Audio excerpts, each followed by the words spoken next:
Kryeministri Edi Rama ka reaguar lidhur me kërkesën e paraqitur në gjykatën kushtetuese nga dy shoqata gjyqtarëve për rritjen e pagave të gjyqtarëve, duke e cilësuar atë të papranueshme dhe problematike nga pikpamja e logjikës dhe etikës institucionale. Rama ju referua regjistrimit të një seance në gjykatën kushtetuese të publikuar së fundmi, ku një gjyqtar dhe dy shoqata gjyqtarësh kanë kërkuar rritje pagash mujore duke përdorur sipas tij argumente që vënë në diskutim standardet e arsyetimit dhe përgjegjësisë publike. Rreth 1800 euro rritje, jo pagë, rritje për gjyqtarin e shkallës parë, rreth 2000 euro rritje për gjyqtarin e apelit dhe rreth 3000 euro rritje për gjykatësit e Spakut, plus BKH-ja, Spaku etj.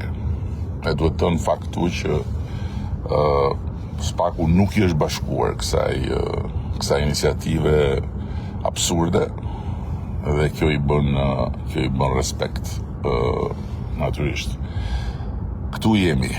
Do me thënë jemi në një situatë kur gjykatësit duhen të imponohen mbi parlamentin, mbi qeverinë, mbi dy pushtetet tjera dhe duhen të marrin rroga sipas mendimit të tyre. Kryeministri theksoi se gjyqtarët në Shqipëri tashmë paguhen në nivele të barabarta me gjyqtarët në Greqi, një vend antar i Bashkimit Evropian, dhe se pagat e tyre janë 2 herë më të larta se ato të gjyqtarëve në Maqedoninë e Veriut dhe të Malit të Zi. Vërteta është që në Shqipëri pagat e gjykatëve sot siç janë një sekond. Pagat e gjykatëve sot siç janë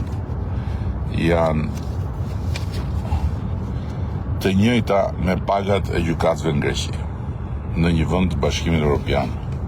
Dhe ndërkohë janë 2 fish më të larta sot siç janë sesa pagat e gjykatëve në Maqedoni dhe në Malin e Zi.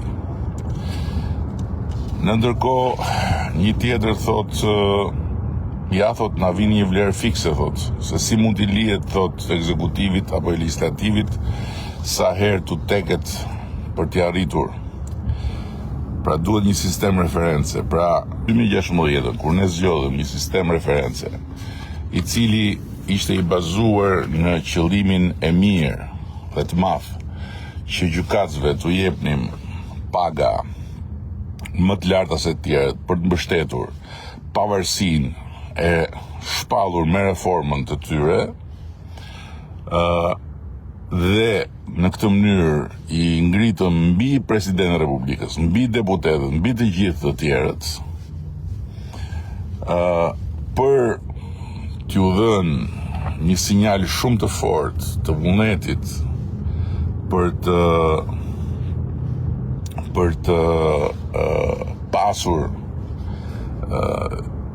jo vetëm një drejtësi të pavarur, por dhe gjykatës që të ndjehen shumë të respektuar dhe shumë të mbështetur. Kryeministri shprehu besimin se kjo çështje të mos kthehet në një njollë të rënd për shtetin shqiptar dhe që sistemi i drejtësisë të mos detyrojë institucionet të kërkojnë ilaçe të tjera për të korrigjuar një situatë që sipas tij rrezikon të dalë jashtë çdo norme logjike dhe morale.